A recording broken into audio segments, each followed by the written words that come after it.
Pa zanimljiva utakmica danas, vidjeli smo pogotovo u drugom poluvremenu zaista dosta truda kod ekipe Zrinskog i evo na kraju nam se taj trud i htjenje isplatilo, postigli smo gol u posljednjoj minuti, nije svejedno izgubiti utakmicu, zaokružili smo kompletan pripremni period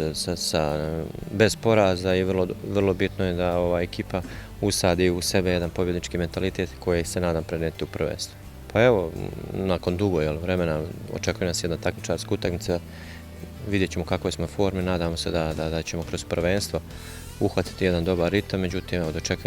dočekujemo Olimpik koji u ovom momentu je za nas nepoznanica sa strane kvaliteta igre, međutim znamo da imaju dosta iskusnih igrača i da će biti vrlo tvrdo što su oni pokazali u ovoj pripremnoj